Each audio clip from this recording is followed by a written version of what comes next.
One. Hi everybody, we're here. Hello, hello, hello. Let me just change this music because it's a bit spooky. We don't want spooky music. Let's just have. Not progressive Strahd. Who would want spooky music? No, no. It's things haven't got spooky yet. So well, especially the way we play it. Just make it more spooky. no, it's wind in the Caribbean woods from The Witcher. It's peaceful. Shut up. So welcome back. It has been a while since we have done a session proper. I have turned into Matthew Mercer. Yeah, if you've been joining us for the past few Bike Club sessions, these have been one-shots, but we are back. We have the entire party with us. Certain someone's returned from his holiday where he swanned off to, another continent for a few weeks. America. But we're glad to be back and to be playing the campaign again. So I will do a quick recap because it has been some time. So in the last session, the party left Vallaki, fully aware that they have caused a coup and that Fiona Vacta had used this time to seize power, and she was in the process of establishing that power as the party left Vallaki. Before they did, Rahal was bestowed a gift from the Matakovs in the form of some very shiny armor. Not shiny, but, shiny in a technical sense. Yes. Best. You were taking Arena to Kresk. On the way, you passed Lake Zarovich, and you saw a fishing boat in the middle of the lake with a very suspiciously strange man who seemed to be dumping a sack in the lake. The sack was wriggling and was person-shaped, so the party set into action in only a manner that they can.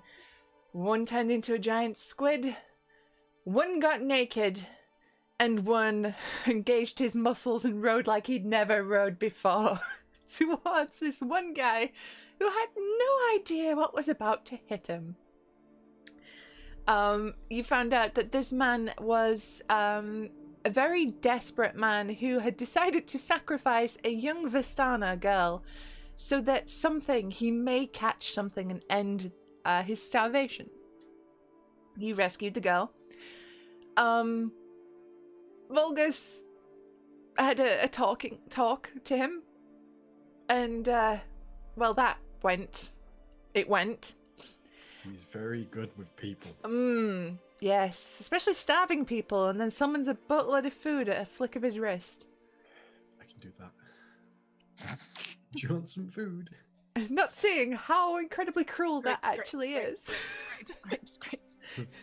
Meanwhile, Rahal is a squid. Octopus, tentacles all over the place, and so basically what happened is the group had a chat and decided not to kill him after a naked fishing session with Meryl, in which she taught him how to properly fish. She was naked that entire. Yes, oh my god! Of course she was. Have you met Meryl? After a naked fishing session, you guys are satisfied that this guy was merely just another victim of what the land of Barovia and Strahd's eternal curse. You found out that the young girl was a very important child. She was the daughter of a camp leader nearby Vallaki. And you returned her back home to her father, who, when you walked into his tent, was whipping a guy for losing his daughter. You learnt that this man also had been approached by Fiona Vacta to kill you. And he said he wouldn't, for the time being at least, because you did return his daughter to him. He also gave you guys a gift. Yeah, well. If that's what you would like to call it. He led the party to a caravan which held a number of items and told them they could pick one.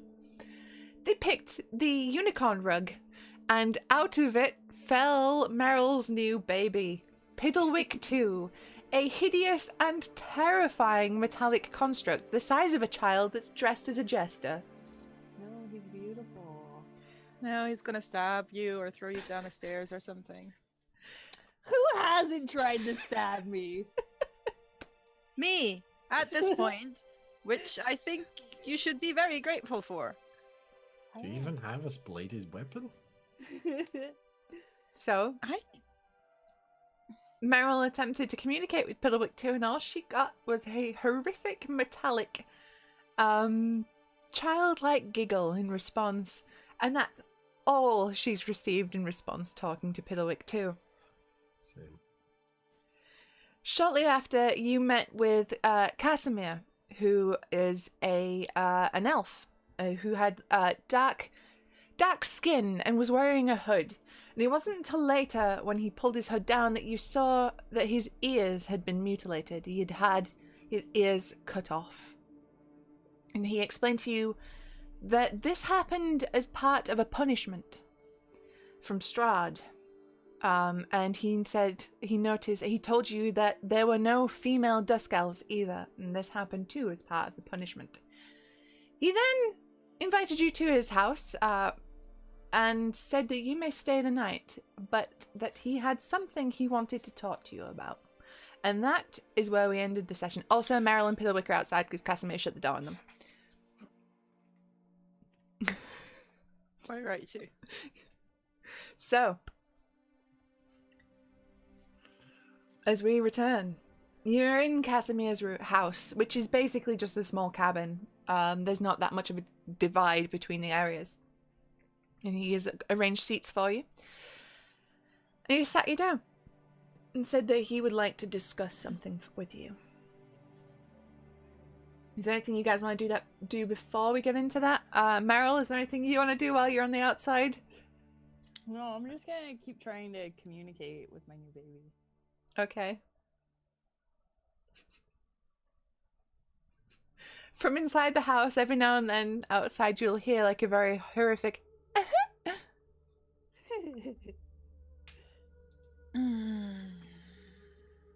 I could summon a wolf to steal that thing in the night and just bury it somewhere in the wood. Are you so You cannot jealous Hear of that. everything You else I cannot love? Hear You have that. to kill all of my friends. No, I just do that for pleasure.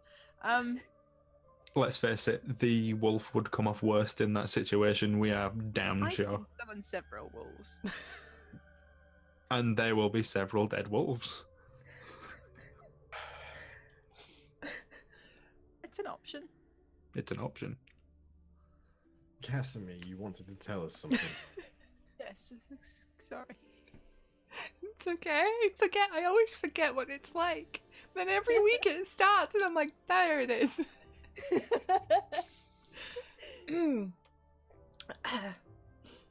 Okay, so Kasimir, you're all seated and he is not. And he's almost pacing as he, wait a minute. Autofocus is going crazy on my camera. 1 second, sorry about this. Get out of here, autofocus. There we go. So, he's pacing around, and he seems to be almost deliberating his decision whether or not this is the wise idea to do this, but he stops his pacing and he's kind of, lightly punching his hands. He's thinking, he goes, am I right in thinking that you are here to defeat him? I'm here because I can't leave. I wandered through, and if killing him sends me back home, then great. Yeah. I'm with the big guy. You? And he looks at you, Volgus. I have not much in the lot here.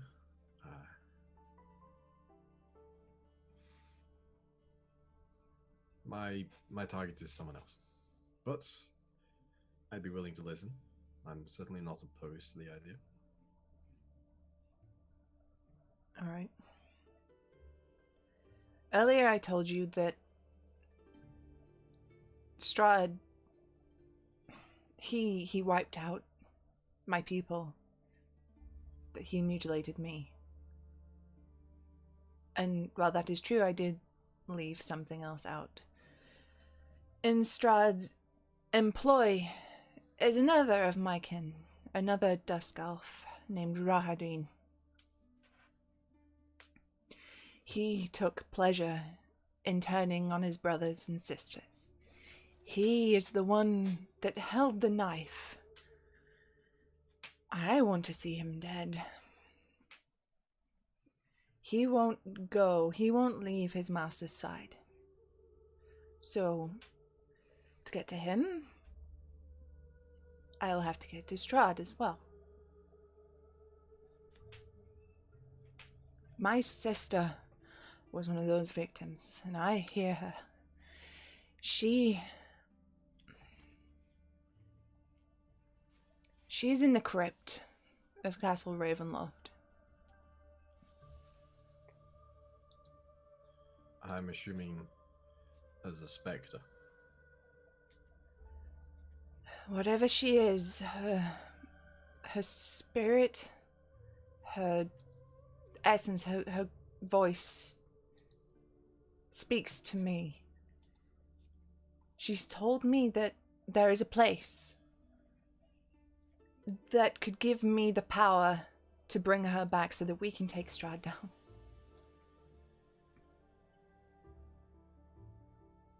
Is it a voice you trust because it's the voice of your sister? Yes. Are Or do you sure? have actual reason to... I don't mean to offend, but there are ways to mimic voices, even in your mind. Are you sure this voice is trustworthy? I know my sister. Well, Well, it's all well and good you knowing your sister, but we don't even know you. True. So we'll need a little bit more than that. True. Top of- And I don't know you. For as far as I know, you could be Strahd's servants. Vice versa. So we're in agreement that there's a lot of trust between us right now. That I would even divulge this information is a trust in itself. That's fair. that's a strap. We've both kind of taken a leap of faith. It's just a case of who jumped first. Listen, I know it's my sister. And I know it's not one of his tricks. Because she didn't die by his hand. He tried to take her. He visited her. He tried. And at this point you see Irina like... Fucking hell. We knew. We'd seen what he'd done to her. I saw her neck. And I couldn't let that happen to her. I'd seen other girls, other women, men he'd taken. What he does to them. And I couldn't let that happen to her. Mercy, was it? You could call it that. Your hand or hers? Mine. At this point, he's like looking at the floor. He's not talking to anybody. Not giving eye contact. Have you thought that maybe her voice is penance? I had thought that. Well. The Vistana are in the middle of a party. Sounds like it.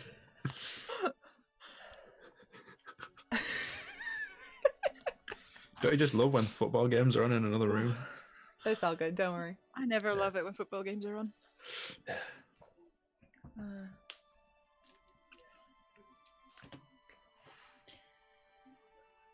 Did she ask you to do it? To grant you that mercy? And he turns his back and looks out the window. And he holds for a long time before he says, no, she didn't. You should know as well as anyone that death is not a mercy in Barovia. And hope makes for very good bait. Listen, I know what I did was cruel. It was evil, and it led to the massacre of my people. And I have to atone for that.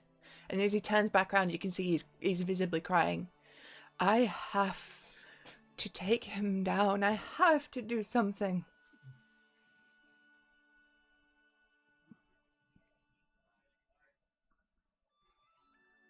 Well, then I guess we've got to do something about it. But we've got to be smart about it, which is unusual coming from me. If you've been offered that power, why haven't you taken it yet? Why haven't you done something with something you're meant to do? I haven't got to the place yet. It's dangerous. The place itself is dangerous. And that's why I asked you. Well,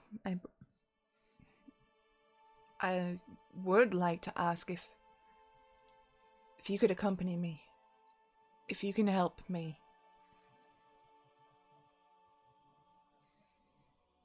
I do want to inside check this. Okay. I like the guy. Natural one. I Wop, love wop. the guy. He's being, as far as you can tell, completely sincere. I mean, the tears, his voice is all wobbly, and he's very sad and, assured in what he's saying.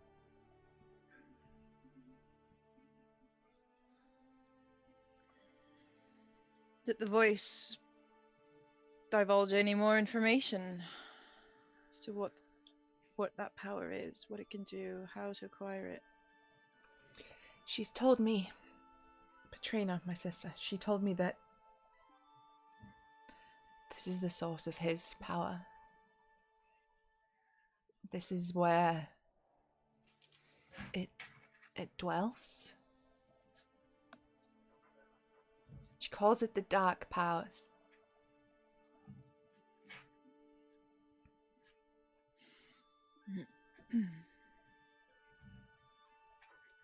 How does her voice come to you?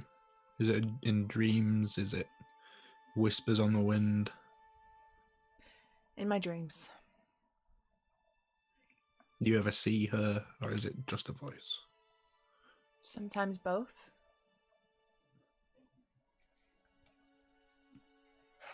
Any of us heard of the dark powers before?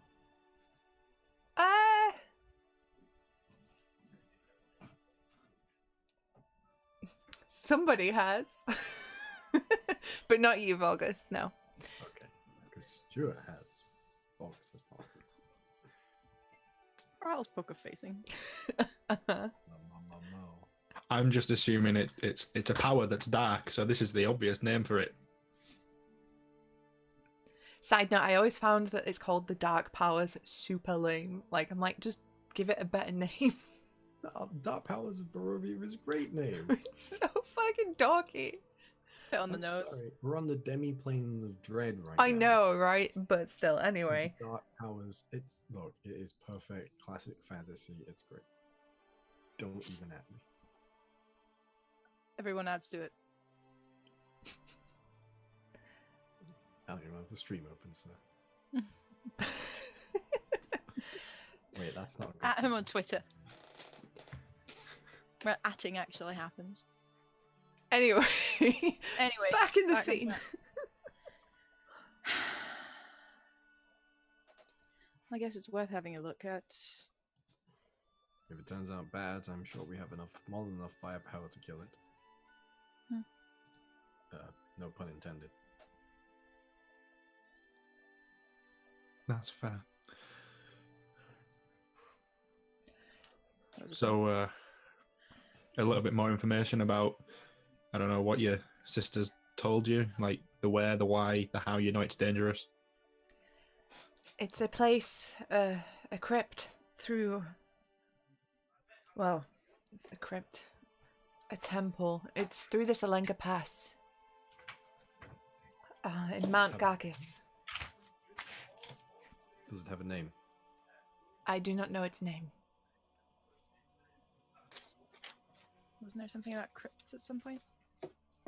It's I mean, it's Strahd. Of course, there was something about script. Crypt. Scripts. Crypt. Shut up. Crypt. I keep doing that. I keep doing that all day. Says, I've been shown a great entrance with statues made of something I've never seen before. A strange stone, almost orange in color, that catches the light. Okay. All right. Okay. Mm-hmm. Steve's figured out where this is. Yeah, I figured it out as soon as you said temple, but that just made it very clear. Mm-hmm. And you want to go there with us, or do you want us to take you there? Oh, 6 of one, half a dozen. No, because in one instance we don't go in. On the other instance, we do. We take him there. On the way there, we protect him. When we get there, he does what he needs to do within the temple. Yeah, by himself, so we can't figure out whether or not this thing is actually a trap or not for anyone who turns up. So I feel like sticking with him even when he does whatever it is he's doing would probably be a good idea. Because if it does, I tend to, no offense, turn out bad, I will lob your head off. So I'm assuming, though, that if this does turn out bad, given where we are, it could turn out very bad. this is true. so far everything has turned out very bad. Somehow we're still here. I don't think you understand the meaning of. Well, actually, no. Maybe you do. No, I do. I do. I would Fascinating. appreciate it if you could accompany me inside. As well, you know, and he kind of looks at you, Vulgus. Nowhere is truly safe here. That's true. What do you expect to do in this temple, though? It says it's a source of Strahd's power, these dark powers. Yes, in my dreams, my sister has told me that, that somewhere inside, deep inside the temple, there's something that could give me the power to bring her back. You're saying that this place filled with the dark powers, where Strahd got his power, can give you a power to bring your sister back, and it hasn't crossed your mind that this power could in fact be the dark power and be incredibly evil. Bringing your sister back as a facsimile of what she once was, probably resulting in your death painfully, most likely resulting in an eternal curse upon yourself and your sister continuing.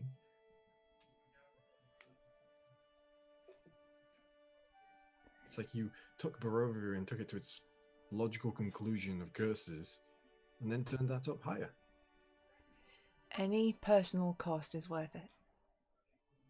What if she comes back different? That's the likelihood. What if she comes back like him? Then I just have to pray that I won't have to kill my sister a second time.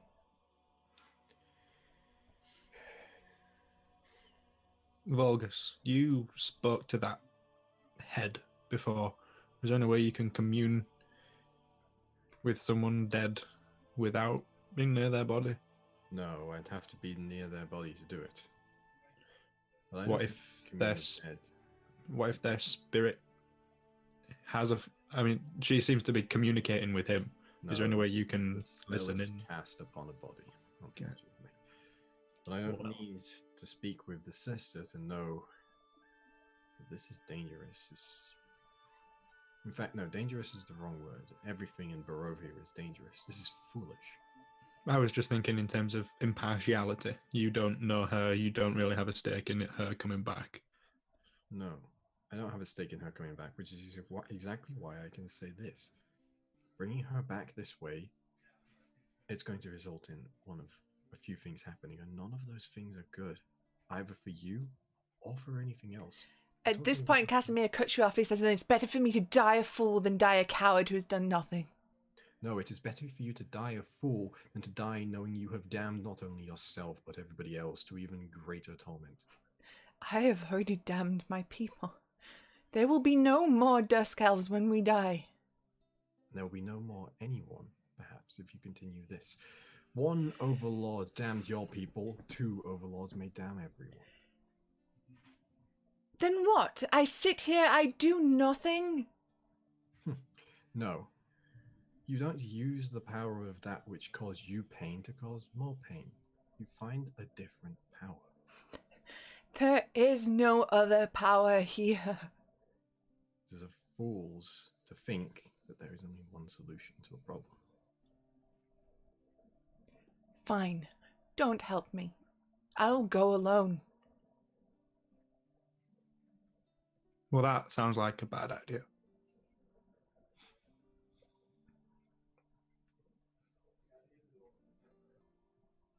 And if this is the source of Strahd's power, maybe there is something that we can do to disrupt it in some way.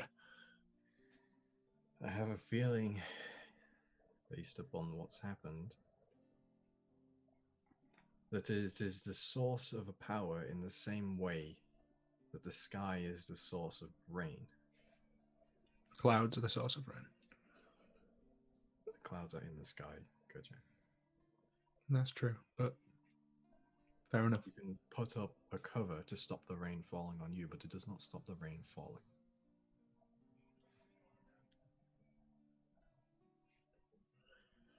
That was oddly very poignant and religious of you. I It's got almost flashbacks. like I'm a cleric. I know. You went from sun to rain. Oh, brilliant. Why does it always rain on me? I will cut you. Now, who was saying that? That was Stuart, obviously. No, I'm saying it in terms of Edwards? Lydia. Was it character or Lydia? No, that was Lydia. Is there much of a difference? That was definitely No. Lydia. Well,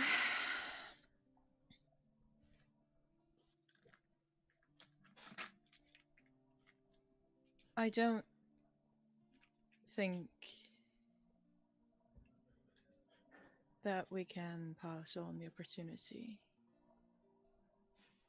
You all want to talk. You've already bargained with darkness I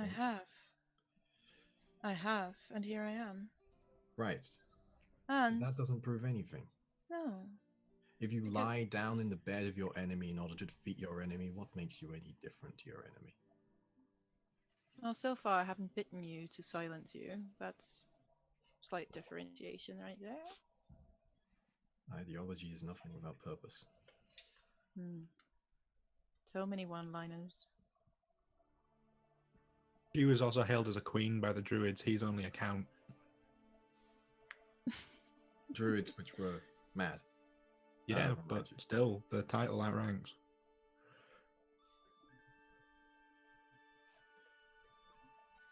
The Dark Powers want to get rid of Strahd. As far as I'm aware, I'm not going to presume to know their mind. They might have lied to me. I don't know. But One if thing what I- w- if the druids were truthful in what they said, trying to get rid of him, if remember he thanked us for getting rid of them on his behalf. he did. Then but of course they did it in a corrupted way. Of course they might have created something even worse, but you never know until you try. I'm not a fan of replacing one form of darkness with another. It's still darkness. It's just a different kind of torment, you know? Well, then, unless you know a cave or crypt where the light powers reside, which so far have not offered us any help. They offer me help every single time I even wake up. That's lovely for you.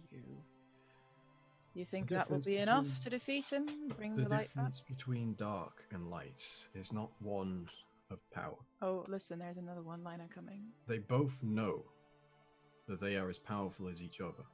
But the darkness tries to intervene, it tries to twist, and that is why you see darkness everywhere. But the light knows that it will prevail no matter what, because people are inherently burdened with light. You do not need to go find the powers of light because you already have them. That is why darkness tempts and light does not. Oh, so because we've already have all the power we need. Everyone already has all the power we need, and it has turned out wonderfully for all of us, hasn't it? This is such a light, lovely place, this Barovia. You know, I've lived here a bit longer than you have. I know the darkness. I know that most people here are not the kindest of people. I know that this place is shrouded in evil.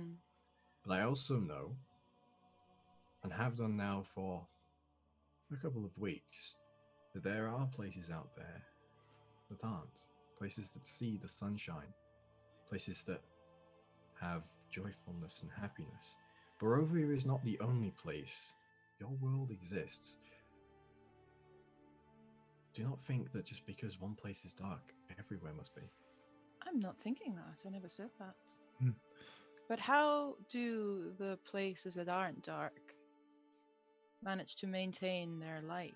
Just by hoping? Just by praying really, really, really, really hard? No, prayer does No, not go there's into people it. who need to go around and do something about it. Right, but those people do not take the darkness into them. Those people are the light. They do not go around going, "Ooh, things are a bit bad here.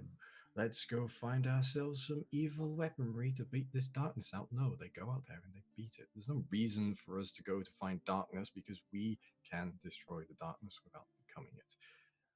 Curses, evil pacts, they may grant you power, they may enable you to destroy what it is you wish to destroy, but in the end, you've destroyed something else as well. You've destroyed you.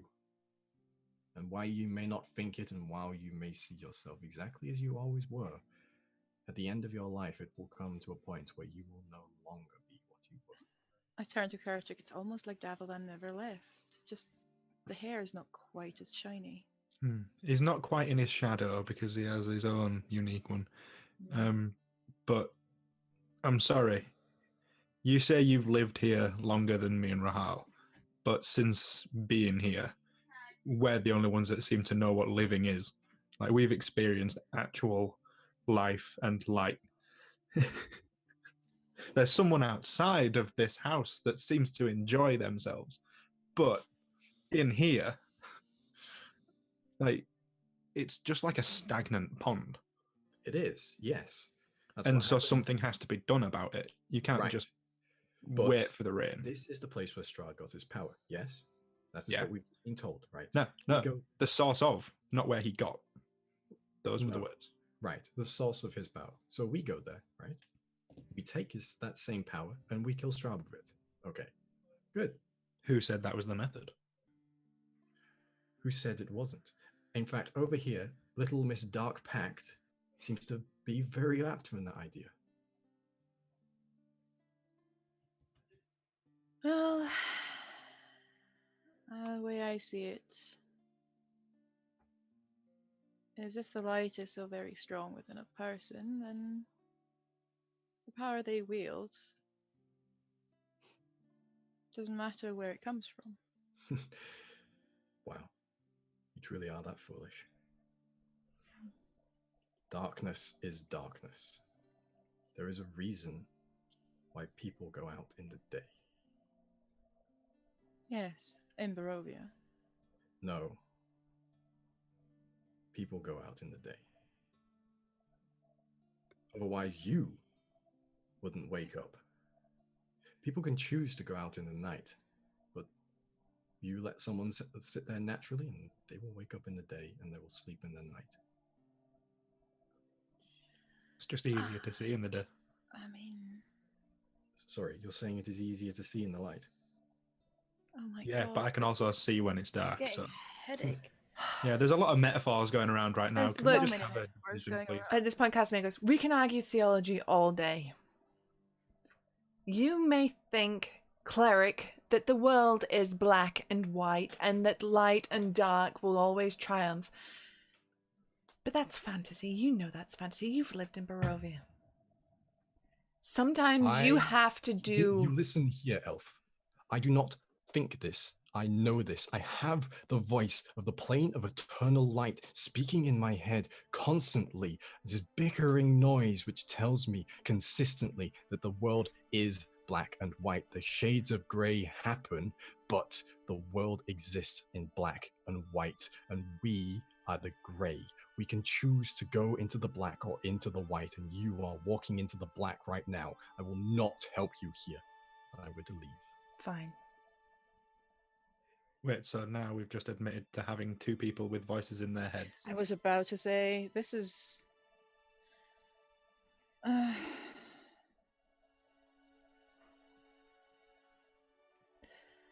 Sorry, I didn't mean to cause such a scene. It would have come out sooner or later. Yeah. I mean, we're not from here, as was just explained, so we don't really know how people feel about certain subjects. I've seen the way he looked at me ever since I came back. I was just waiting for it. It doesn't bother me, really. I mean, you don't seem that different. I don't feel that different. You're just less friendly towards animals. Well, no, they're less friendly towards They're you. less friendly towards me. Yeah, not through lack of trying. That's unfortunate. Been a druid, I imagine. Hmm.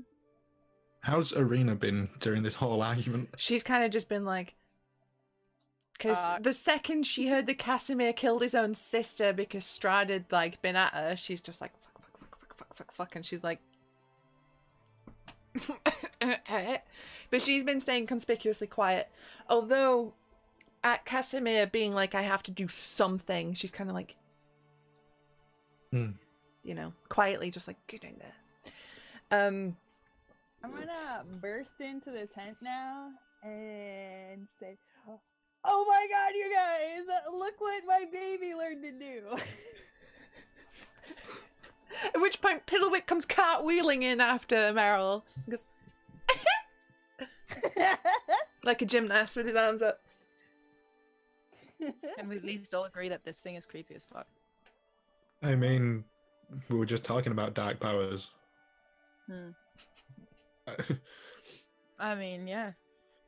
Let's just kill Strahd and have Piddlewick 2 resume the throne. Don't put I was that just evil thinking- out there. I think Piddlewick 2 would rule it firm but fair hand. I was just thinking, stick them both in an airtight room and see which one claws its way out. So what did I miss? Not a right lot. Kasimir goes, I appear to have upset your friend. Piddlewink? No, he's great. Look at him. Piddlewick's doing cartwheels around Meryl.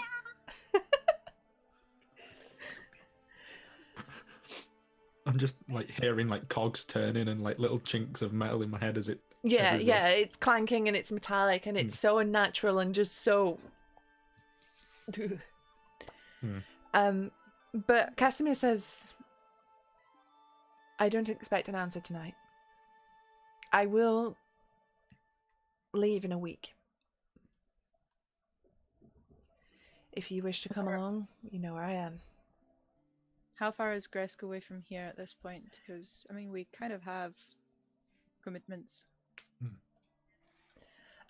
Kresk is still actually quite a bit of a journey, but you could Would tell it be him. on the way-ish? Well, I think we know where Volga stands. I think we know where I stand. How are we doing this? Vote.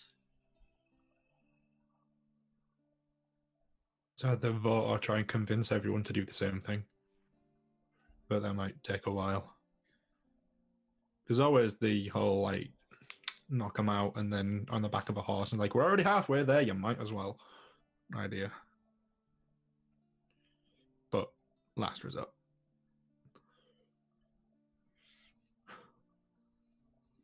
I really don't know at this point. Personally, I think going there is a good idea, regardless of the outcome. Like, we need to know more. If this sheds some light on what we have to do, then great. If it just causes more problems, well, we tried. Problem at a time. There's no reward without risk. And the bigger the risk, the bigger the reward.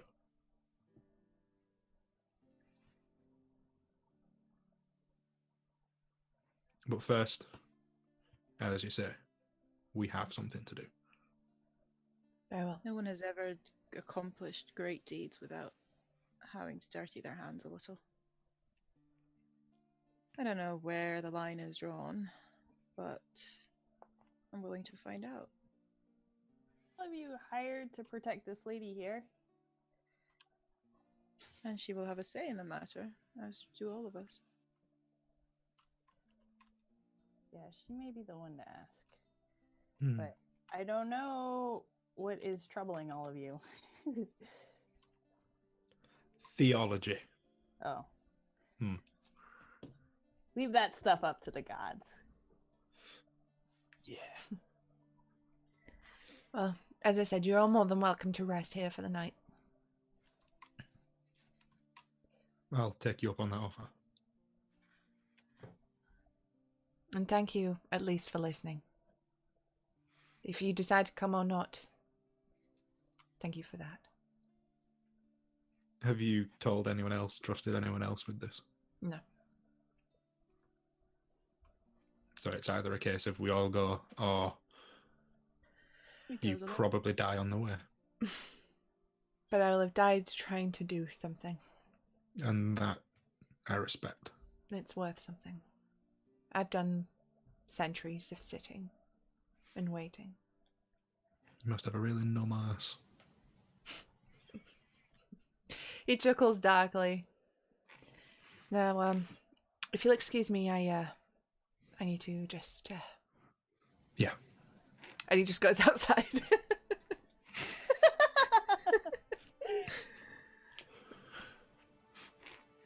Yeah, when he leaves, I'll turn to Arena Mm-hmm. and say, I don't know the full reason, obviously, as to why he did what he did to his sister. But maybe we keep, I don't know, would you rather keep what happened to you a secret for now, with this man around? Yeah. Obviously, it's a secret regardless, but if we are going this way, he's told us, you know, so much. Is this something that you want us to make sure he never finds out about, given his history? Given his history and, yeah, if you wouldn't mind. Okay, so let's make sure that neck is covered. Oh, trust me, it is. And you can see, like, she has, like, pulled everything all the way up. Try not to make it too obvious. I feel like he'll notice some tells. Yeah. If you want to go now, please don't wait on my behalf. I can find passage. I can steal a horse. If what you want is to do this and use your opportunity now to strike, don't let me stop you. I'm one person. And if he gets me, he gets me. But ultimately, you will bring him down. I know you will. Of course I will. Probably with their help, maybe.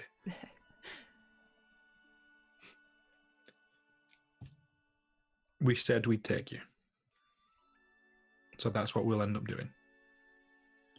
No one else is going to be stupid enough, I imagine, to go to this crypt or temple, whatever it is. So I feel like it's going to be fine to wait, maybe. Depends on what happens in the next week. Well, in Barovia, we have nothing but time. So, I guess. It's what you do with it that counts. Yeah, And I'd rather do something than do nothing at all. exactly. Don't know about everyone else, but that's just how I feel. All right. Well, it's been a long day. Hmm. I think I'm just gonna set up my my bedroll and try to sleep. Yeah.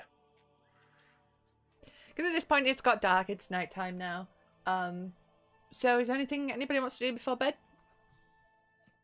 Maybe probably catch up Meryl as to what the options actually are. Okie dokie. So, Meryl and Rahal have a quiet little powwow in the corner about what's happening. There's a lot of eye rolling Well, and A lot of winking. winking. I just looked across at the absolute worst time. Oh dear. Vulgus. What are you doing? Well, I'm outside right now. Mm. And Kasimir's just come outside? He has, and you see that he is on the outskirts of the camp, seeming to just getting some fresh air.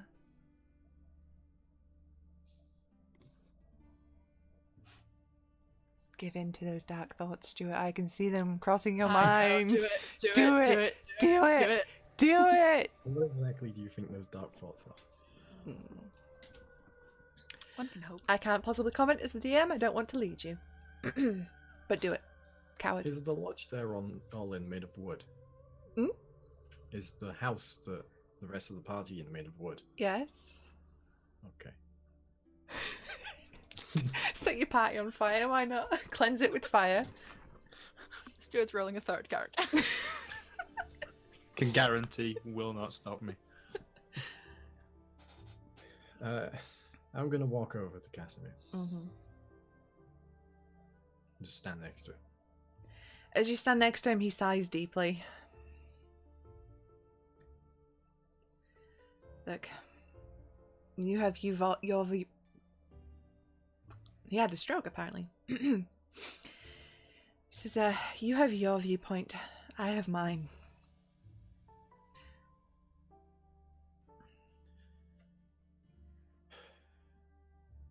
I take umbrage with you, not because of my viewpoint. Because I don't want to see other people fall to darkness. That's the only reason. I already fell to darkness the day I raised that stone and threw it at my sister.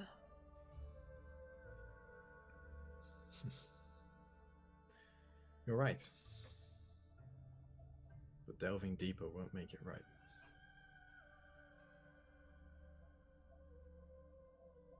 What you did to your sister is wrong. The fact that you realize that now, I put you closer to atoning for it than bringing her back ever will.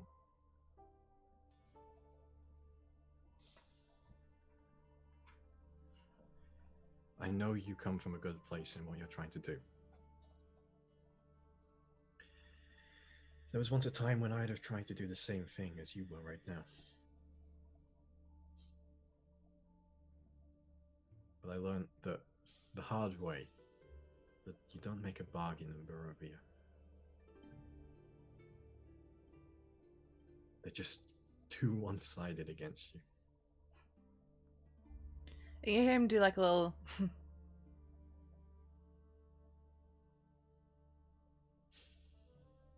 I think even Strahd got the bad end of a bargain.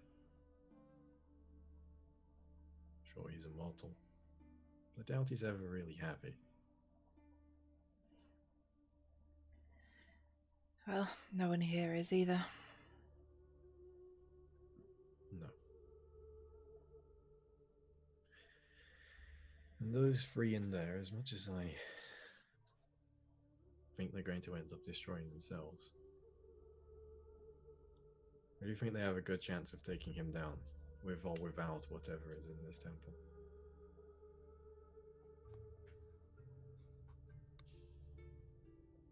That's not my path, though.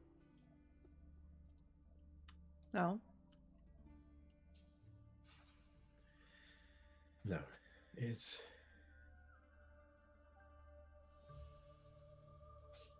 They are...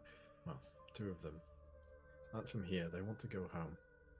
Barovia, for all its darkness, is my home. And I've been doing what I can across the years to try and fix it in my own little way.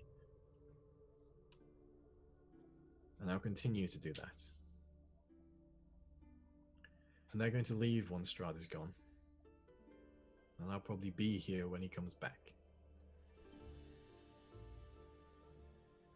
Maybe that time I can be the one to teach the new generation of people to take down Strahd.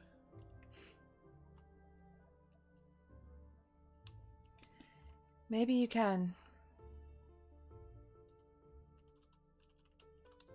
I believe what I say, though. Darkness just makes more darkness, and while it cannot cease to exist, we can do what we can to not walk into it.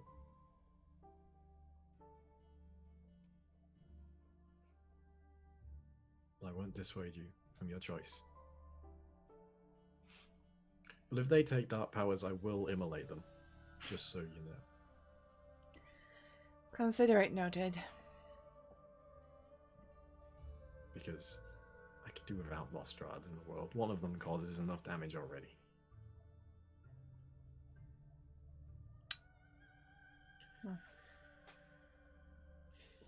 You can see that he's kind of just really just not being accepting to what you're saying. You know, I know you can tell that you're trying to come from a good place, but he's Too not far reacting. Yeah. And he's just not looking at you. He's like kind of stood with his arms crossed, looking out at the woods. And you get like non-committal like nods and shrugs and but after a short while he says, "If you excuse me, I have to take my patrol." Then he just walks off. Albert, I already fed you. Go eat it. I'll let him walk off.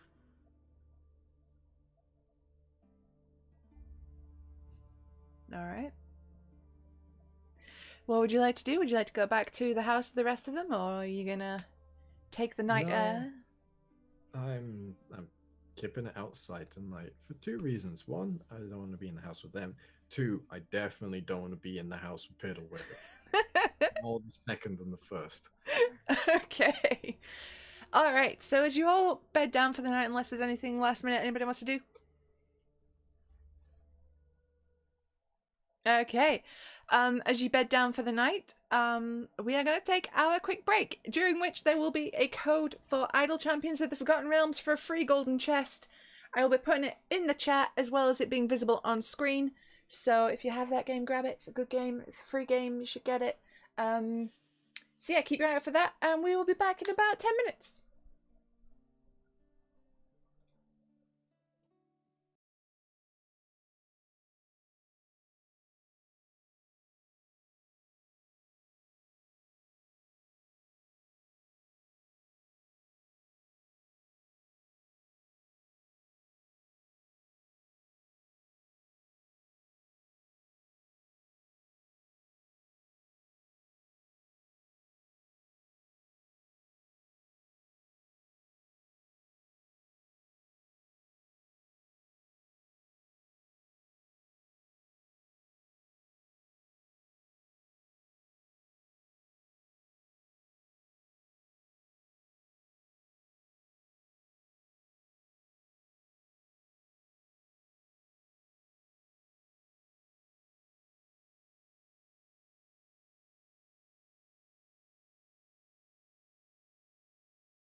And we're back. Thank you for bearing with us during that break. I hope you all managed to snag that code. I'll put it in the chat one last time. 1 second. Should have had that prepared. What? So yeah, grab that code if you would like a free golden chest for Idle Champions of the Forgotten Realms. So let's get straight back into it. You awake after having a strange dream in which someone who looked like Tatiana but wasn't appeared. And Strahd was there, and peasants with pitchforks and fire were there, and Vistani were there, and I was sleeping outside, so I didn't have this dream, I guess. yep, Volgus didn't have this dream. So, Meryl, Rahal, and Kerchak, you had a bizarre dream.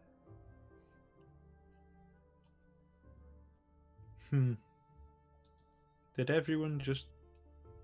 'Cause I had a very weird dream. I had a very relaxing dream. What did you dream? I mean, I kind of fought Strahd a little bit. Okay, Oh yeah, in a I mean- tavern. Yeah, Let's- how did you find that relaxing? Let's all be honest here. This is Barovia. Weird fucking things happen. There was just come on. Come. Yeah, that's true. Tatiana, Not like, Irina, some other Yeah. name. Compared to the typical nightmare I usually have, that was absolutely soothing. more questions than answers from that one. Hate mode. At the mention of Rahal saying Tatiana, Irina is waking up and she says, "What? You mentioned my name." There's a theory. I have a theory. I don't know about you. But what do you know about reincarnation in this lands? I don't. We have heard now that you don't really die in Barovia. What? There may be a reason Strahd's after you.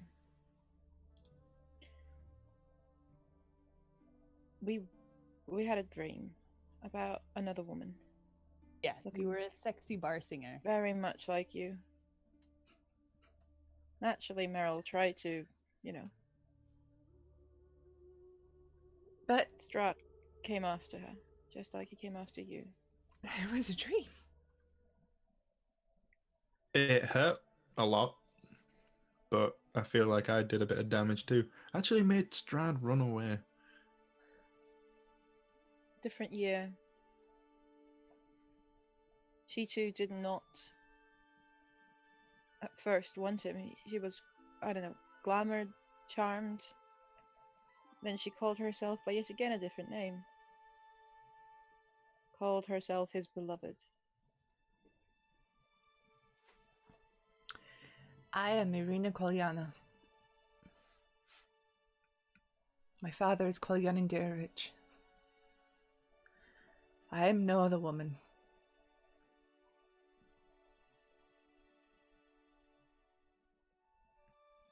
Yes. But I don't think he believes that. And I don't think he cares. What was this other name he called her?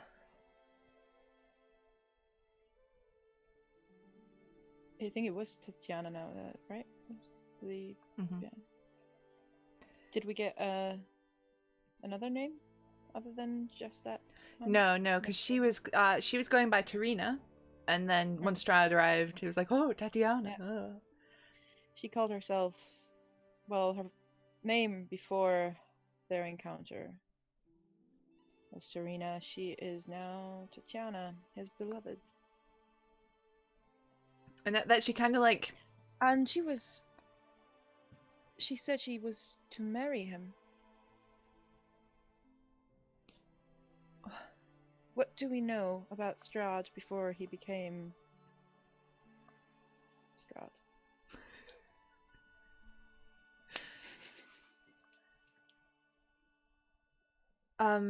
Irina says, all I know from stories as a girl is he was a great conqueror, warrior who came to this land.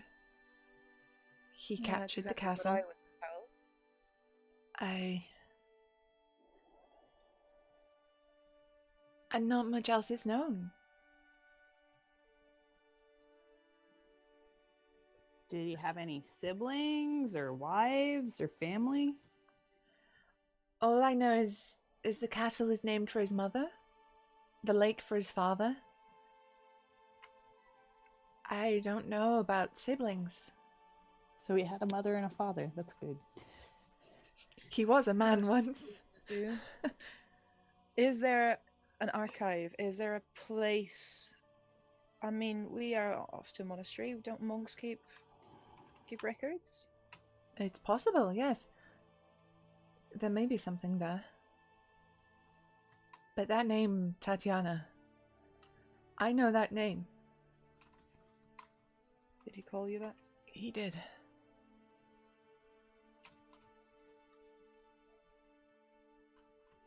But I am not Tatiana. I know.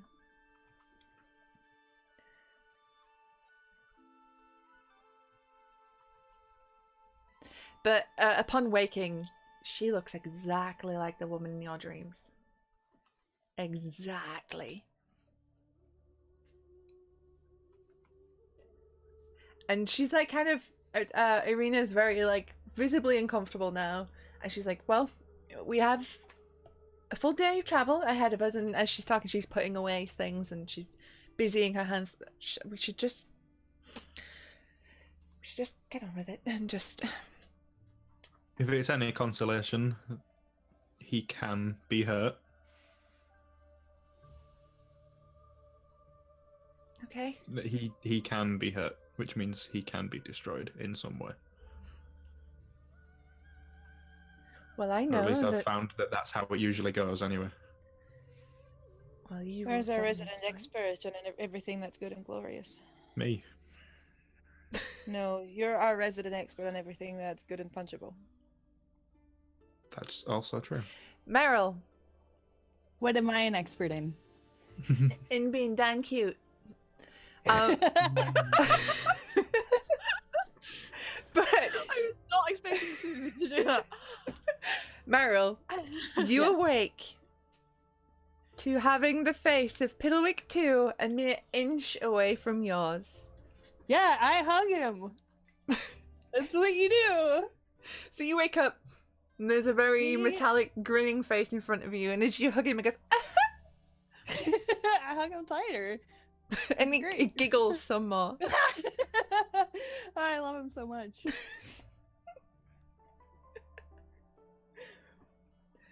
Whew. Okay, so Volgus, you wake outside, all misty and dewy, bit damp. Yep. What do you do? Is there like, because they've been living here a while, I'm assuming, is there somewhere to make a fire? It's like an outdoor fireplace? Or is Yeah, there's like little resting spots all over this place. Right. I go get some nearby fallen wood and Mm-hmm. make start making a fire. Alright.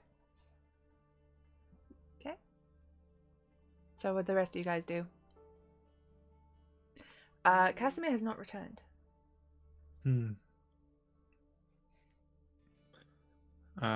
Wake up, kind of just get ready. Probably leave to look for him, Mm-hmm. or at least just keep my eye out for him because it's weird that he didn't turn up at his own house. Just kind of survey the area, really, waiting Alright. for everyone to get together. Okay, so as you head out, you see that the camp is coming alive in the morning. There's a sleepy-looking Vistana emerging from Vardo's. Sorry, it's Vistani is the plural. Emerging from their caravans, their wagons, and you see like a changing of patrols and that kind of stuff. And you get regarded in a friendly manner as you get ready to go. But it's friendly, but kind of like, okay, you've got a couple of hours, but get the fuck out kind of friendly, you know. You're not as welcomed as you might have been previously. And you do see, after a little while, Kasimir returns back from the forest, and he's carrying what appears to be a carcass with him, an animal carcass. A small deer. To kill a royalty. Good hunt. It'll do for a while. Was that more of a necessity or to blow off a bit of steam from yesterday? Little from column A, little from column B. That's fair. I need to keep the All food stores up. Well, I didn't spend all night hunting. A wink. Kind of just gives you a nod. It's a little ominous, but I'm not going to press you for an answer for everything else. No. Rest assured, I wasn't telling your secrets. I wasn't. I just needed to I think. don't have any secrets. I just needed some time to think. I understand. So you're heading out today? Probably. And then we'll see what everyone says when everyone actually gets back together. Alright. Well, I'll wait for you to come back before I head out. I should hope so. Well, safe travels. You too. Alright. And he sort of disappears off further into the camp carrying this carcass. He's not going to his house, but somewhere where he can dress and chop up this small deer into pieces. What?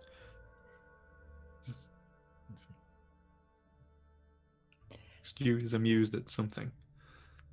I think he had the Papa Roach song in his head. Oh, okay. Okay, so as the rest of you sort of filter out of Kasimir's abode, which is described in the book as a hovel, which seems mean to me. I'm going to give him a proper house.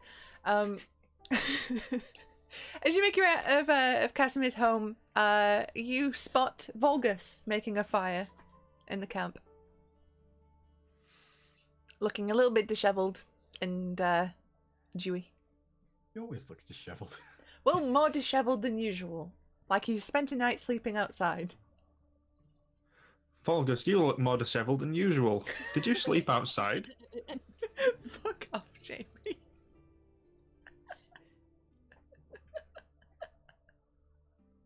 Where are we going today? To be decided.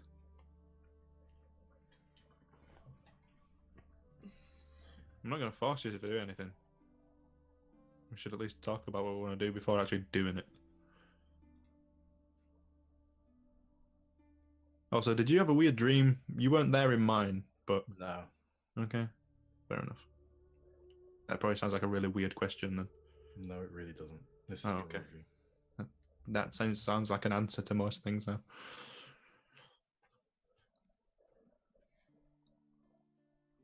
So what do you think we should do? You already know the answer. I do. I was just being polite. Since when has that ever crossed your mind previously? I don't know, I just felt like trying something new. God. See, this is what being polite gets you.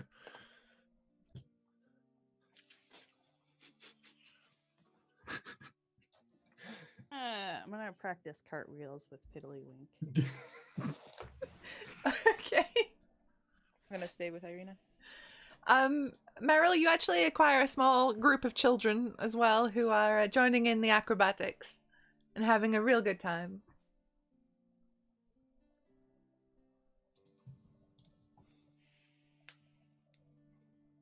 So. Let those two swing their egos at each other.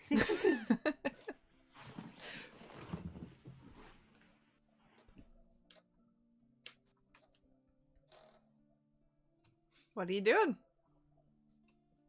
You heading out? You chatting? Well, I don't know. should we have a vote on this? What's happening? Well, he's not leaving for a week, he said. And Versus we far do away. have... That's true. How far away is Kresk from where we are? It is about maybe 2 days travel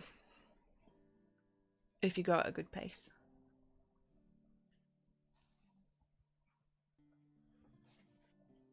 So we could make it.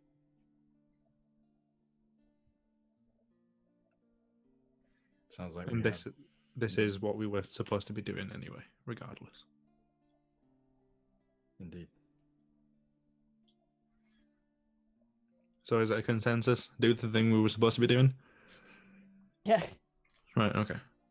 That does make sense. Meryl cartwheels in to just say yes, and then cartwheels away again.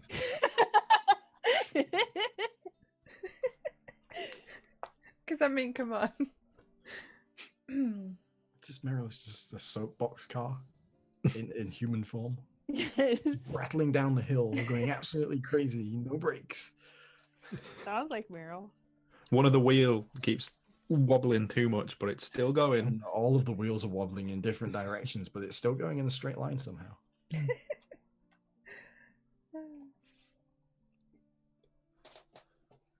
Well, if we do decide to turn back, maybe if we head off as soon as possible, it gives us more time.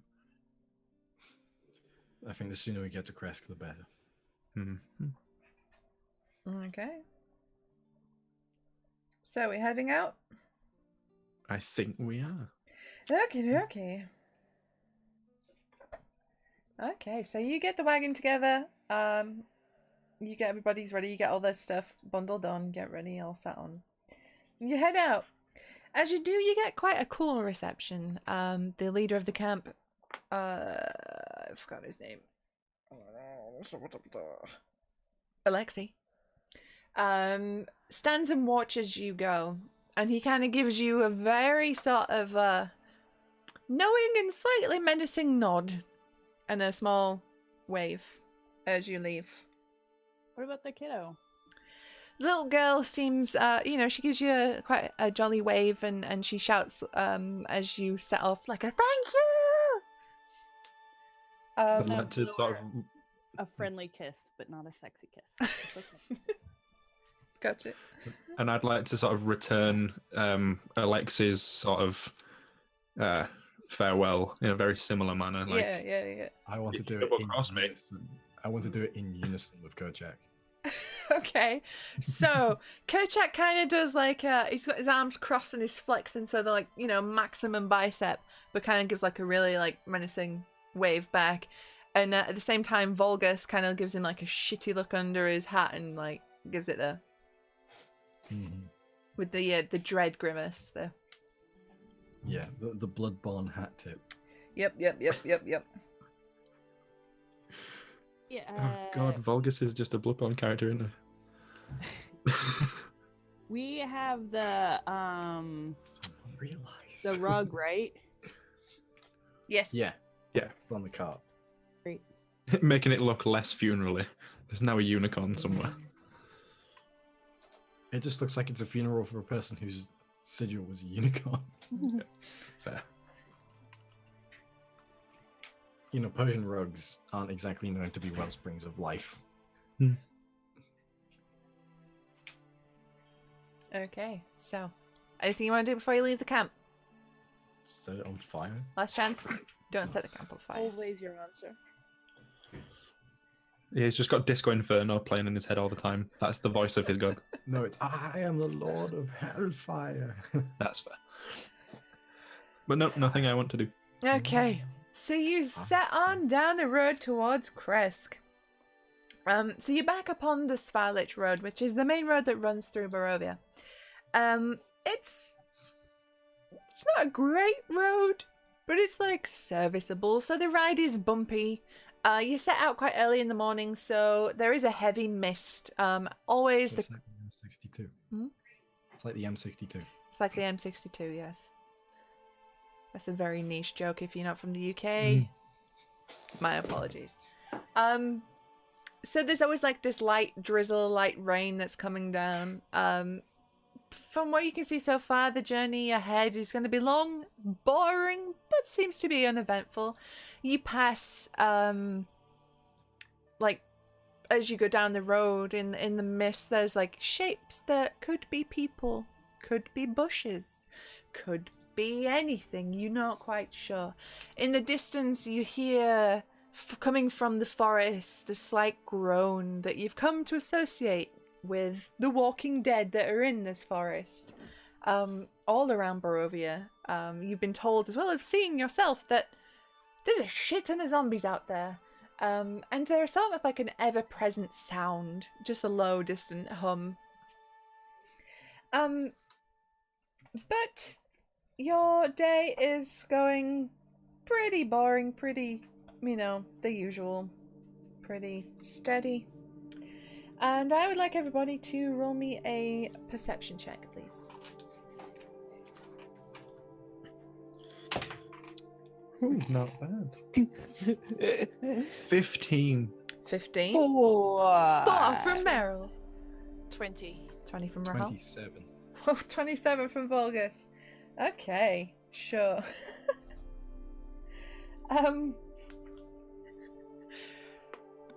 Everyone except Meryl, you see up ahead, in the mist, there appears to be something in the road. Big, small. Fairly big. Not big as in gigantic, but about person-sized. And just Lying. stood in the road? Lying in the road. Lying on the road. There shouldn't be lions on the road. Meryl, Nice. you are playing Pat a Cake with Piddlewig in the back of the wagon, who hits a bit harder than you probably would like, but it's part of his charm. He's a baby. He's he doesn't know yet. Yeah, he doesn't know his own strength. He's just a little baby. He doesn't know his own scary, scary strength. Okay. Mm-hmm. That's the sound he's making, yes.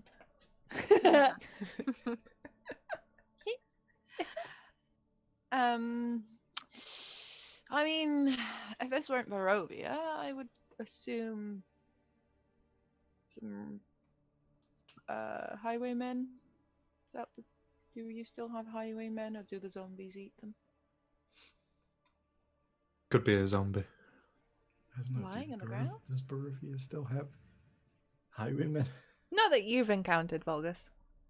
But then again, you cut quite an imposing figure when you're riding.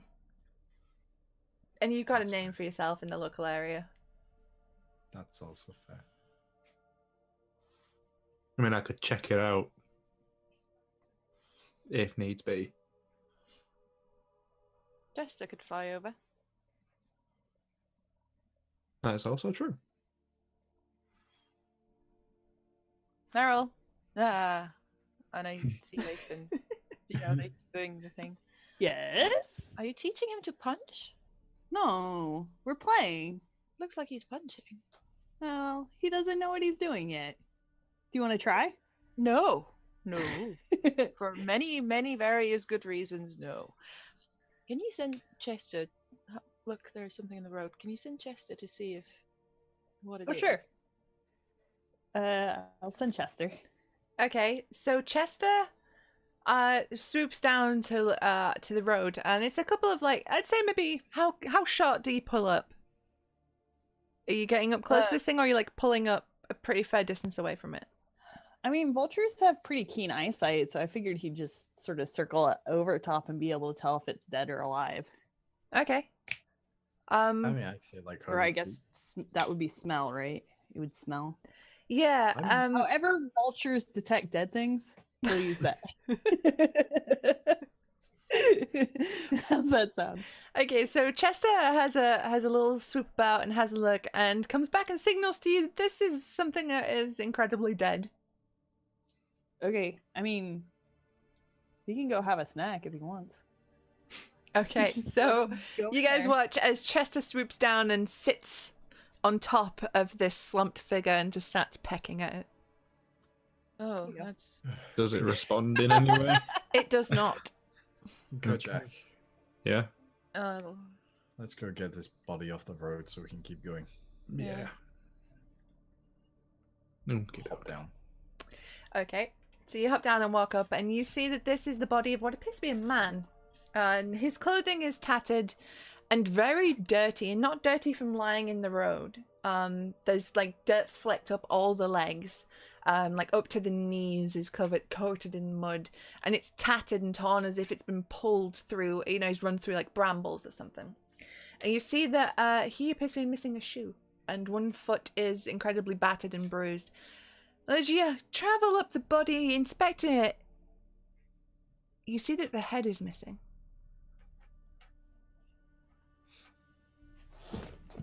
In a guess similar I- fashion to the one we found before. Indeed. Right, hold on.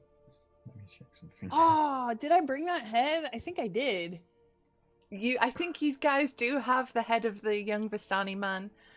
But also, Put it together, put it together, put it together, put it together. And do what? Oh, see what happens. also, Kerchak, as you are checking out the body, you see that just slightly underneath him appears to be like a lantern that's giving out light, but it's not normal colored. It's green. Volgus, Yes. green light underneath the body. Green flame. Yeah. From what? The body? No, underneath a lantern. Oh. That's not usual. Is it like an oil lantern? Or is No, it like a candle? actually, as you kind of push him back a bit and look at the lantern, you see it's a hooded lantern. But inside of it is a black candle, and burning atop the black candle is a green flame. Green flame. Jesus Christ. Well, you're the weird fire guy. What's this? I just give Kerchak the look. I am unfazed by said look. Oh, corpse must still have a mouth. This guy don't got no head. Ain't got no legs. He'd forget his head if it weren't attached. Oh wait. No, wait. Do I know anything about this green flame? Green flame. Roll me a Arcana check. Am I good at these?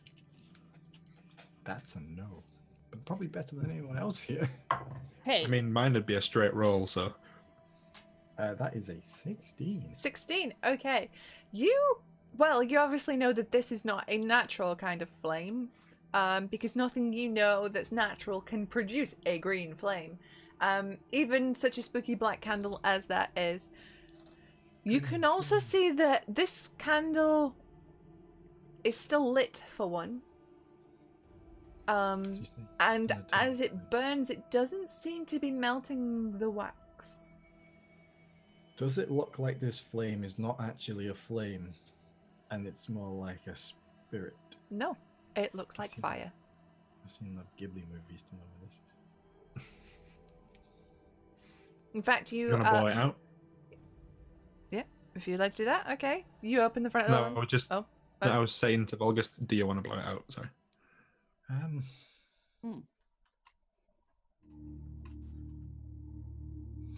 gonna pick the lantern up. Mm-hmm. And you're saying that the candle doesn't look like it's melted in any Nope. way? Kerchak, What? with your hand above the top of the flame, is it hot? You're hardy. Ask me nicely. Please. This is green fire we're talking about. This is not normal. Please. Use your manners. All right, thank you. Put my hand near the flame. It burns like Is it- normal fire. Yeah, it's hot, like a normal candle. Yeah, that's warm. Yeah, that's normal. Well, shall we find out what happens when we put it out? If you think it's a good idea. No, but well, you gotta try some new things, don't you? Yeah. Be a bit reckless, you know? Risk reward. Who knows what it could happen? Huh? Are you guys quite done yet? I'm Save your judging for wagon. later. I'm not judging. I don't judge. And I just I just stir the pot. Okay, so you try to pinch out the flame. You put your hands in, you let go. There it is. Not extinguished. Try again. Not extinguished. I just extinguish it with thaumaturgy? You click your fingers. The flame is unaffected. Well, it's certainly magical, that's for sure. I mean, I huff and I puff and I. You, with the mightiest breath you can imagine, and the flame flickers, doesn't go out. It seems this is burning an eternal flame.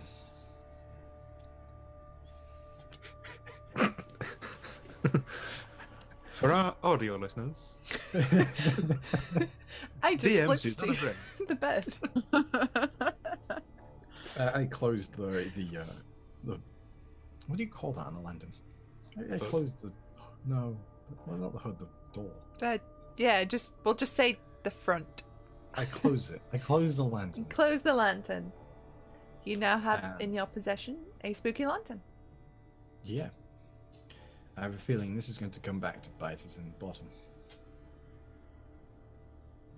Well, it's on you if it does. I hand it to Kerchak. I don't take it. Fine. Meanwhile, Rahal and Meryl, you watch as Kerchak and Volgus are kind of passing an object between them, and you can't quite make out what it is. There's a weird green glow coming from them, and also just past that, Chester is eating a person. Oh yeah, Chester was Vulture.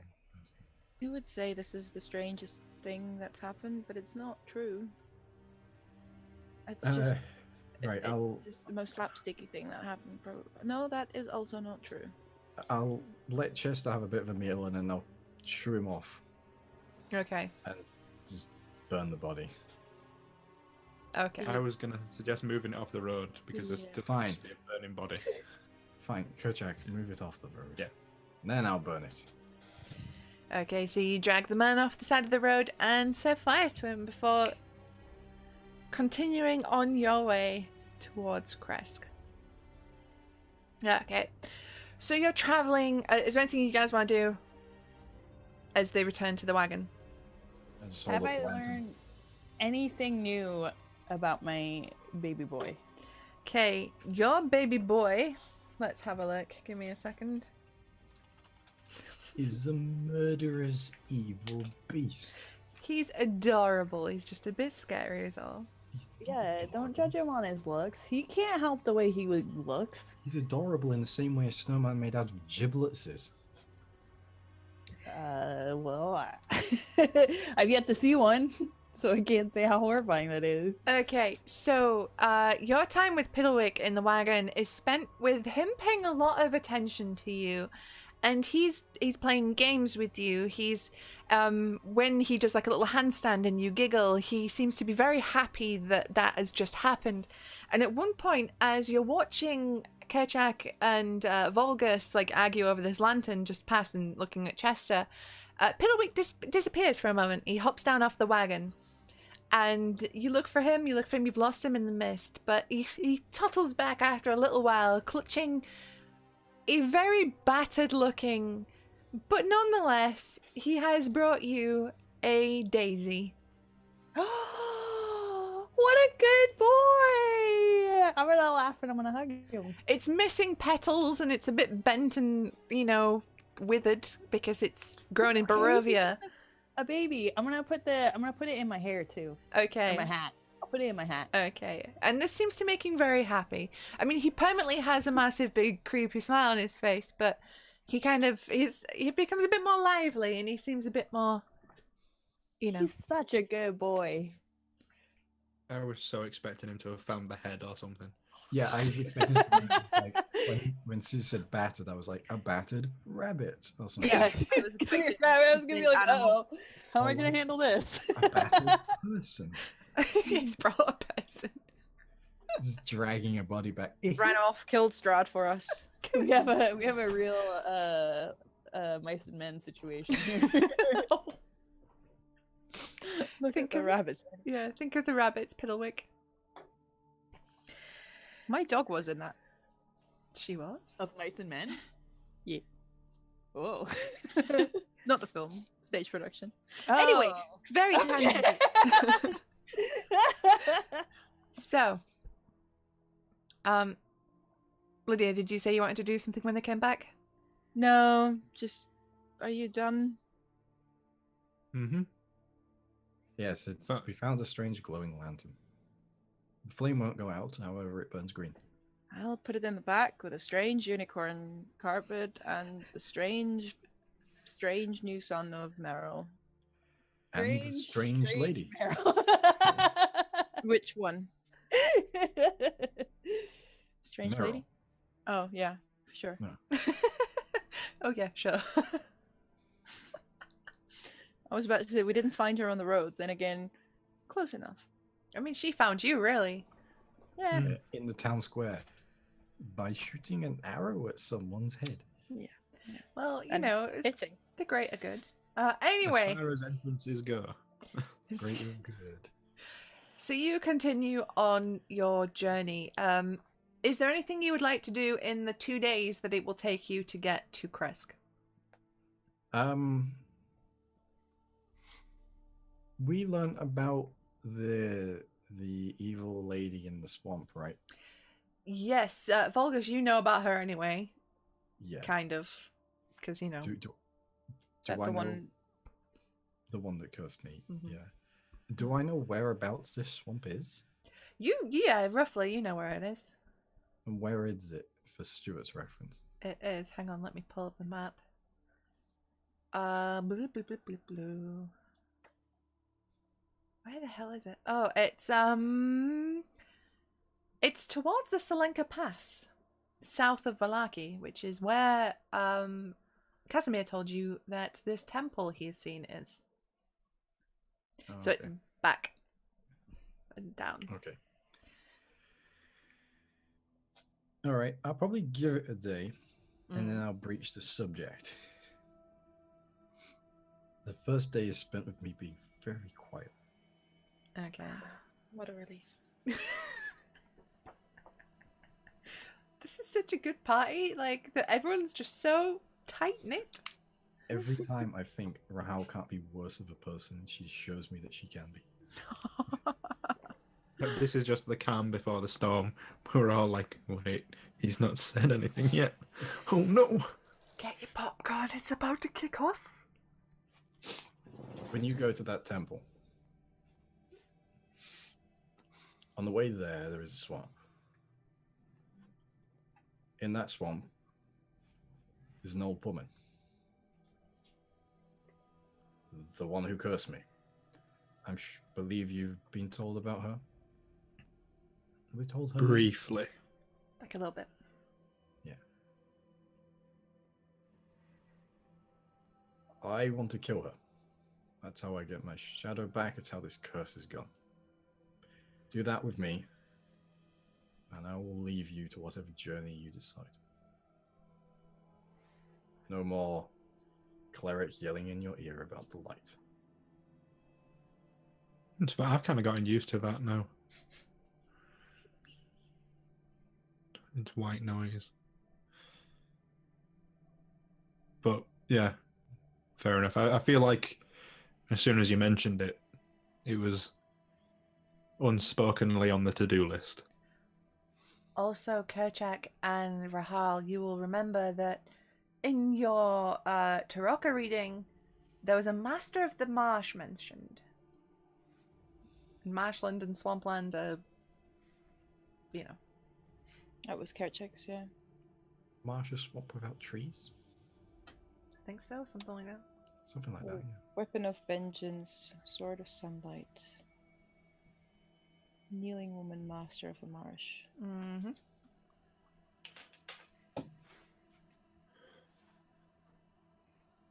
Oh, considering as you asked us so nicely.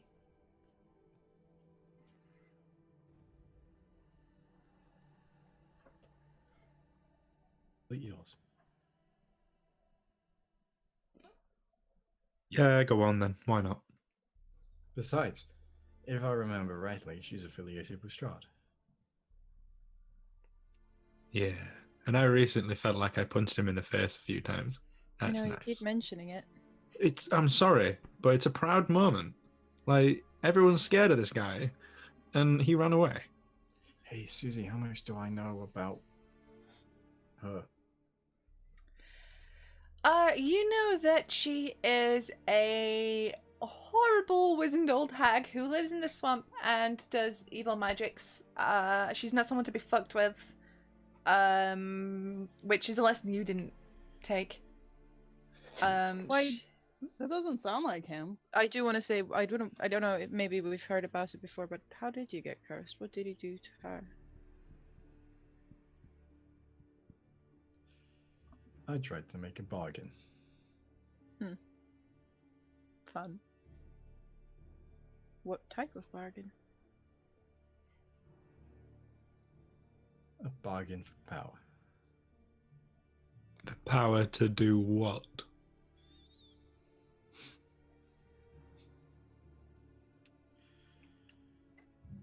Kill her and I'll tell you.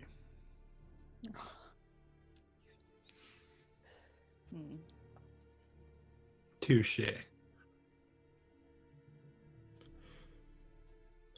I clap the reins again.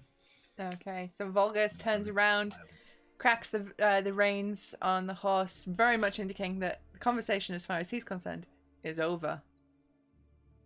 And you continue on your journey towards Kresk. Obviously, at some point you pull over, you have your sleep, or you take, shifts on who's driving, who sleeps in the back, whenever.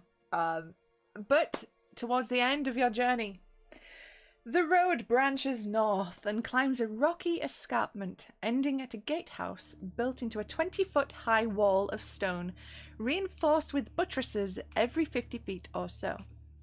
The wall encloses a settlement on the side of a snow-dusted mountain spur. Beyond the wall, you see the tops of snow-covered pines and thin wisps of white smoke. The somber tolling of a bell comes from a stone abbey that clings to the mountainside high above the settlement. The steady chime is inviting, a welcome change from the deathly silence and oppressive fog to which you have grown accustomed. It's hard to tell at this distance, but there seems to be a switchback road clinging to the cliffs that lead up from the walled settlement to the abbey.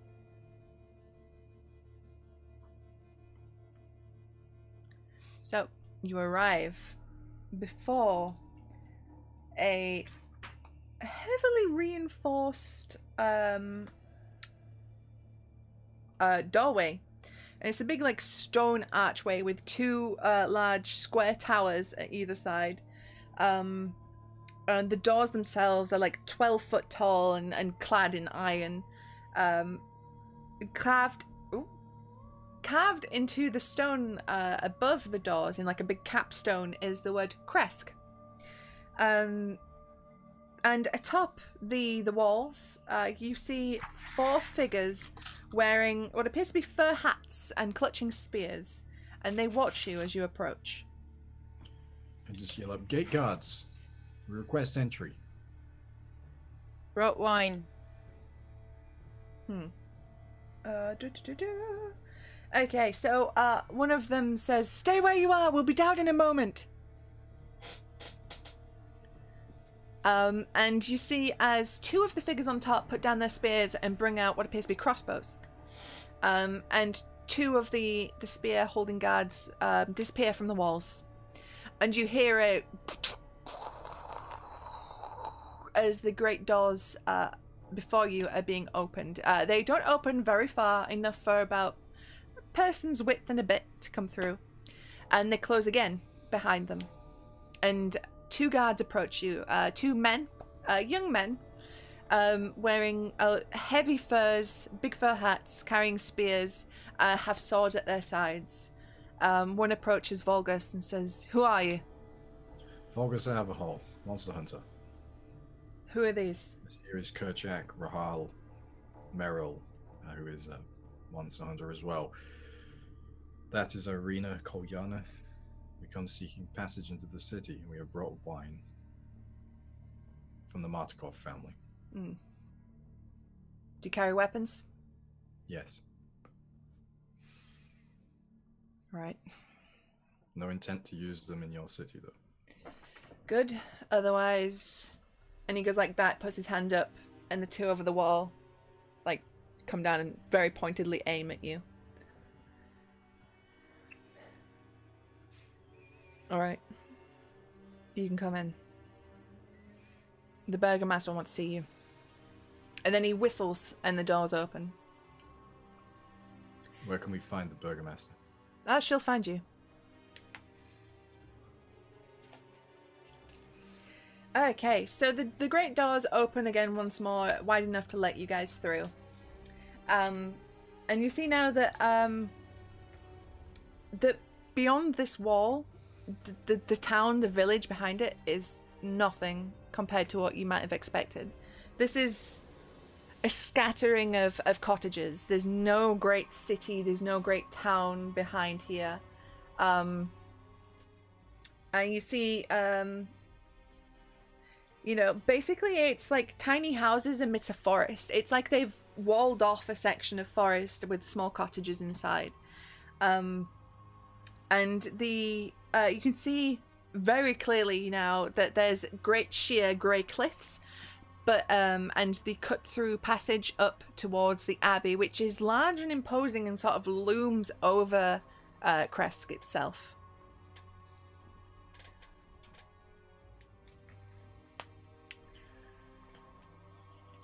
Okay, so I want to ask Irene if she knows anyone here. she says, I met the Kreskovs when I was a small girl. Are the Kreskovs the owners? Yes, they're the Burgomasters. Well, she's the Burgomaster. So, I mean, I guess I could try and use that angle if we need to. I Do don't they know. see everyone who just comes into town, or has our reputation preceded us? No, to get into town you usually have to bring something. They need food, medicine, wine. I mean, the Martikov sent us with the wine. Danica told me to tell them we came officially on behalf of the Martikovs. Let's just use that angle then. Mm-hmm. I'll see if they remember me. They might put us in some good stead.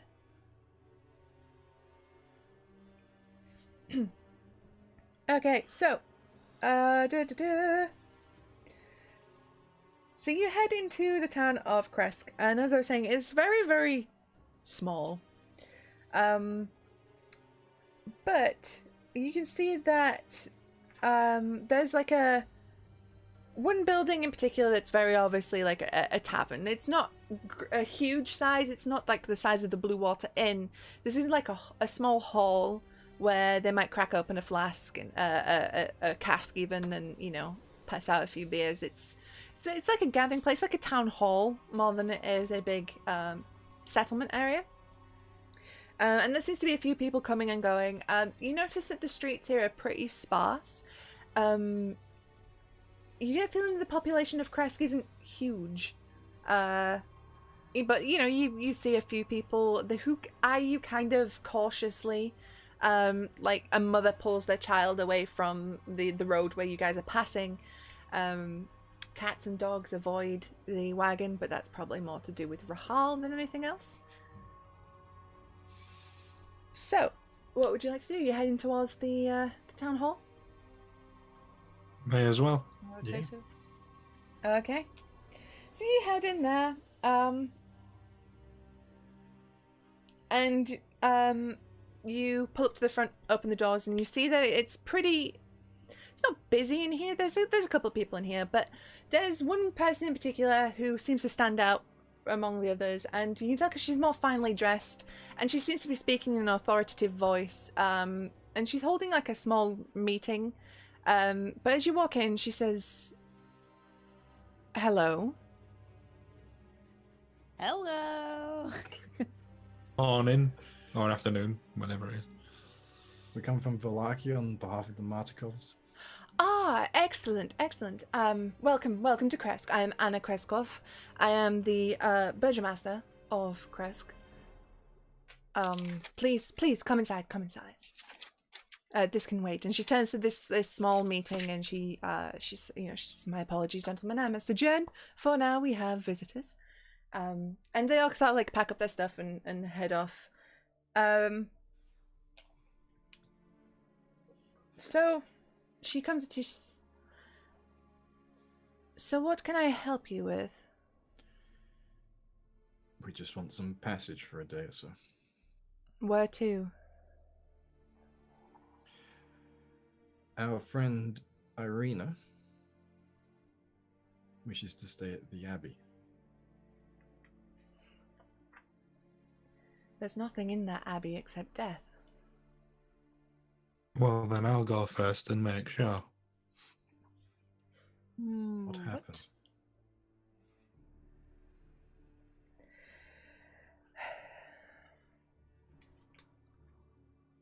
And you can see, like, she's clenching her jaw.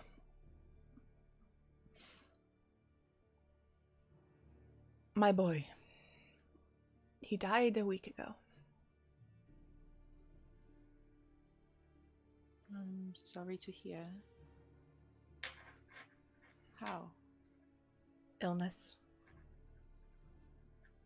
A fever took him.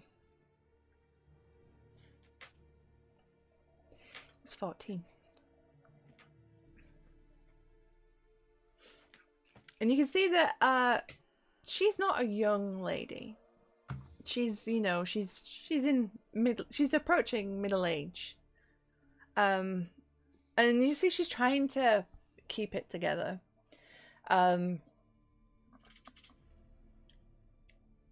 she says, we took him to the abbey. And the abbot, well, he said he would take care of him. That he could bring him back to us. But I dare not hope. My boy's gone.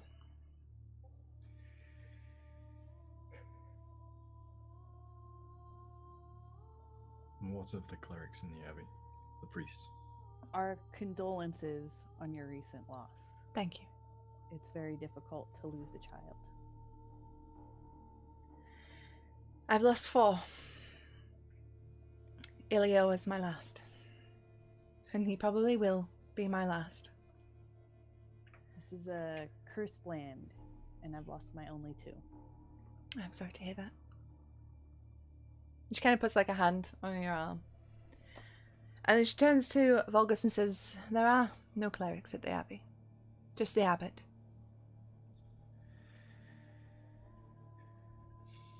Was there a time when there was more? Perhaps. Not in our memory, at least.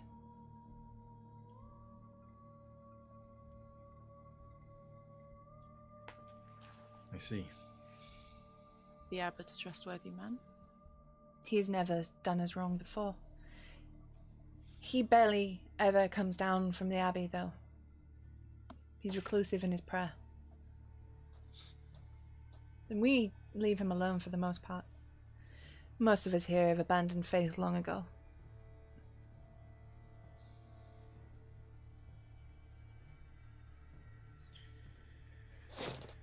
May we see him?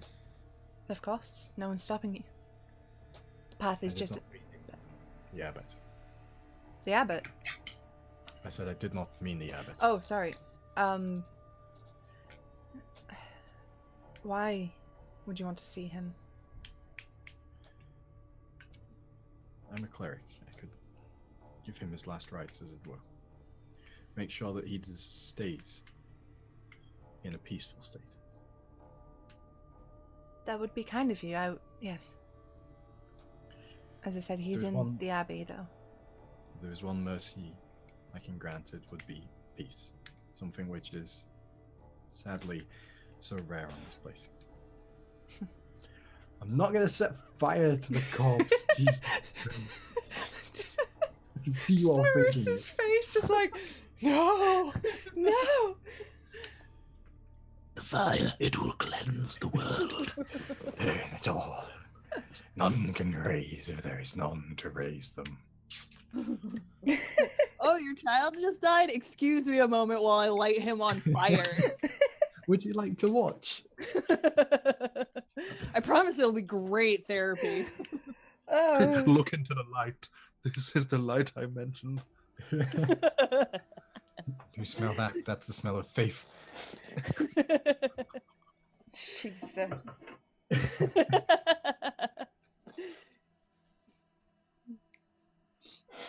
So, can I offer you food, drink, a place to stay? Please, that would be helpful. We have wine from the Marticals if you're needing something a little stronger. And you see, so she kind of like sniffs back at the teary snot. And she says, yes, our supplies were running drastically short, so your arrival couldn't be better timed. Thank you. May I ask, Kresk was once larger.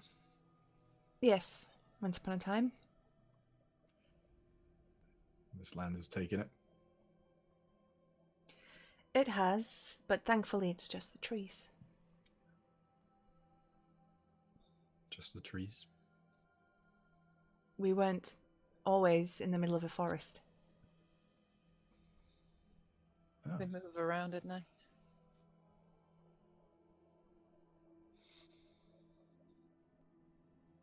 They're strapped to a bunch of Scottish soldiers coming to get Macbeth.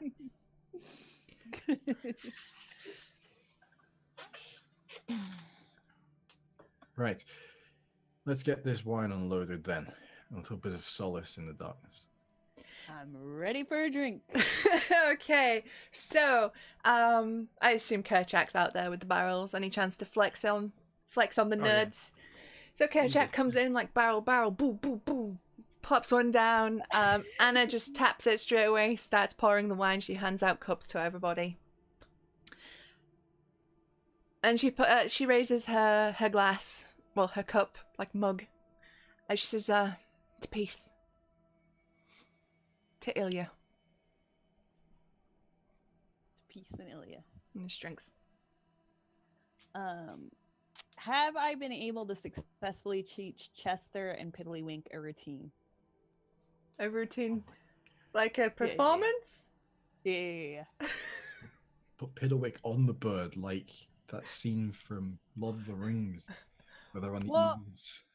I was thinking like he's probably too heavy to ride the vulture, Mhm. but like what he could do is his cartwheels, and then Chester can like throw shapes behind him. There's no way you could have described that better. Okay, so you're a couple of drinks in. Maybe some taking it a bit more steadily than others. When suddenly, Meryl sort of gestures towards Piddlewick and Chester, and they start performing, for lack of a better word. Piddlewick starts doing some like cartwheels and handstands and, you know, general buffoonery, and meanwhile Chester behind's like boom, boom, boom, boom, boom, boom, boom as a bird. Chester is being the avian techno Viking. I didn't think it could get darker. It's beautiful. Some of the people seem actually quite entertained by this. It's performative art. And beyond her cup, Anna, she's kind of relaxed now. She's laughter. It's been a while since we've heard that. Thank you. And meanwhile, there's like people going, woo! You know that the with the glass, they're sort of towards them. Mm-hmm. Meanwhile, Irina sort of sidles over to Anna, and she says, "Oh, she means like, I'm very sorry for your loss. I'm Irina Kolyana. I was the daughter of Kolyan, the Burgomaster of Barovia.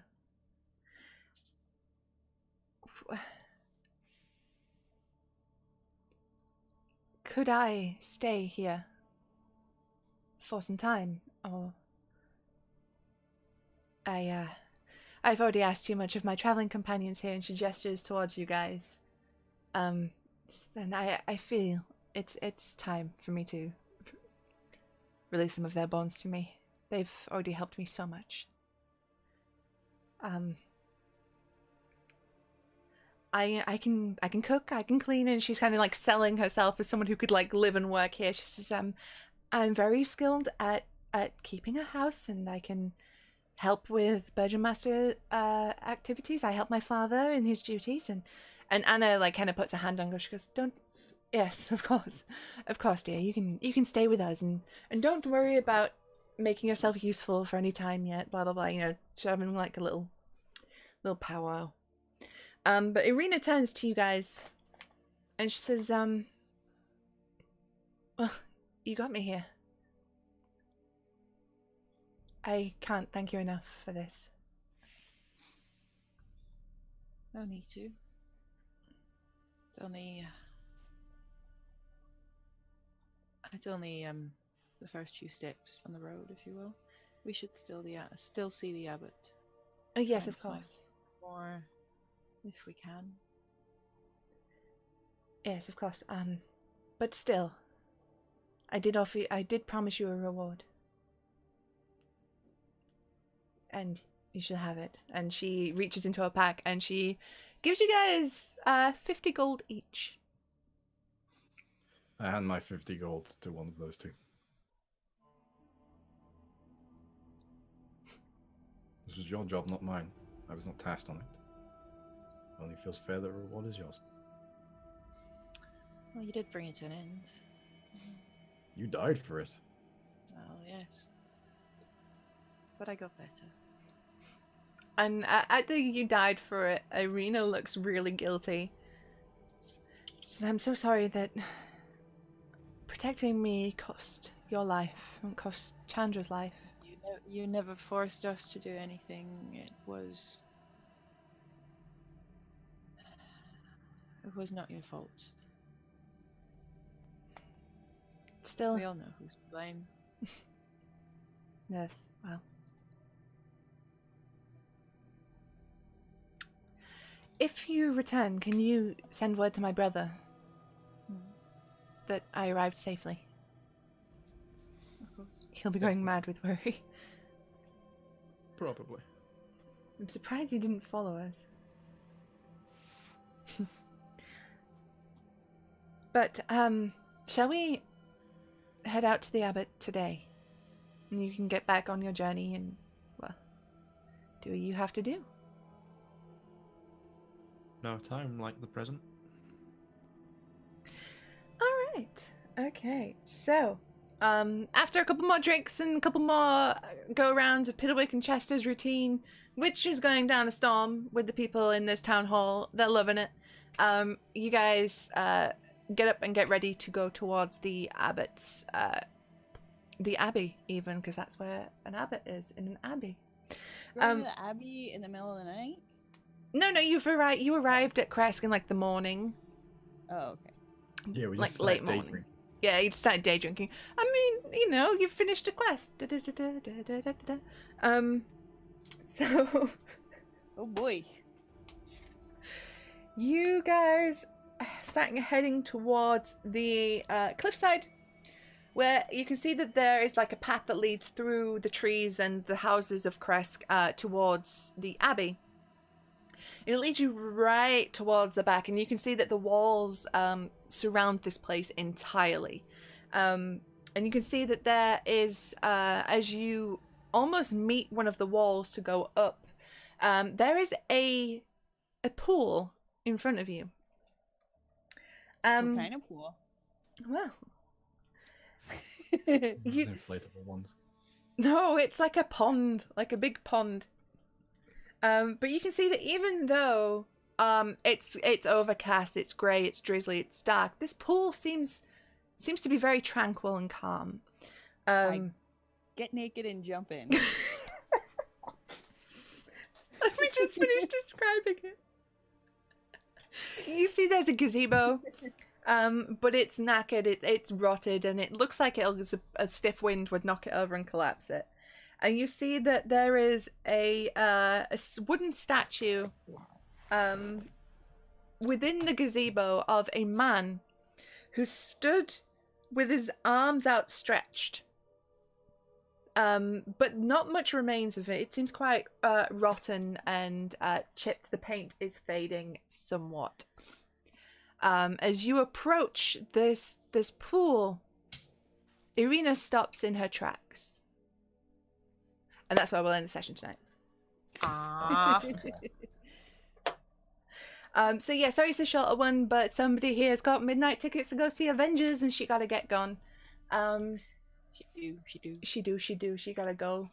But thank you very much for hanging out with us tonight, guys. It's so good to be back to the campaign proper. I've missed the campaign shenanigans.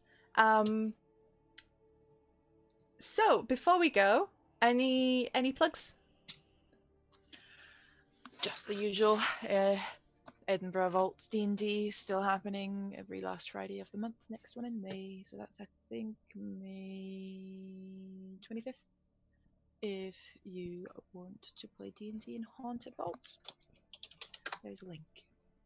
I have Mysticons coming out soon. I have The Wilds issue 2, I think, just came out today, and then I think the rest of the stuff is all graphic novels that I can't talk about for a little while. Let me double check. That the Mysticons. Yeah, everything else is graphic novels. The trade paperback of Galacticon is coming out soon if you want to get it all in one go. Ooh. And I assume that you will tweet these things out on your Twitter as well. Yes, I can tweet them out. So follow Marissa, because then you get all like the scoop on comics and you get to see the freaky shit she digs out of her back garden. Yeah. Whenever I'm in a comic shop, everyone in the comic shop, I'm like, look, my friend made this. Yeah, I'll retweet the story too today. I was telling somebody a story about walking into a cougar cache. I saw that. So yeah, if wild adventures and very haunted houses, seem right up your alley, follow Marissa on Twitter, because oh boy. But yeah, you should follow us all on Twitter. We all do quality tweets. Maybe not so much in my case. I am a shit poster. But follow us on Twitter.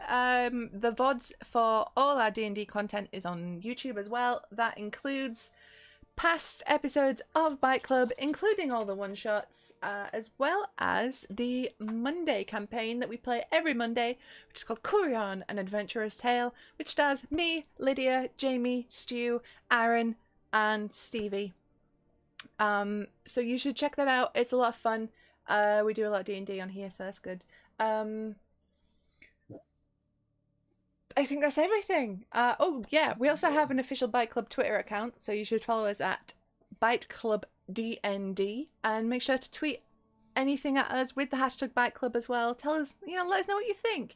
Do you love hashtag Avian Techno Viking? Do you love the team shenanigans? And where else can you get Bite Club? Oh yeah, we're a podcast too, so the links to that are on the Bite Club Twitter, so do that too. If you don't want to see our dumb faces, you can just listen to our dumb voices. Beautiful, sultry voices. Oh, the eye rolling though. I know. So if you do listen to us in podcast format only, you're missing out on a lot of facial stuff. Wait. Just assume whenever I say something, somebody eye rolls, I'm going to keep talking over that because that was awful. Anyway, I'm going to go before I say anything else that could be taken as double entendre. So bye. Thank you for joining us. We'll see you in 2 weeks. Bye-bye. Bye.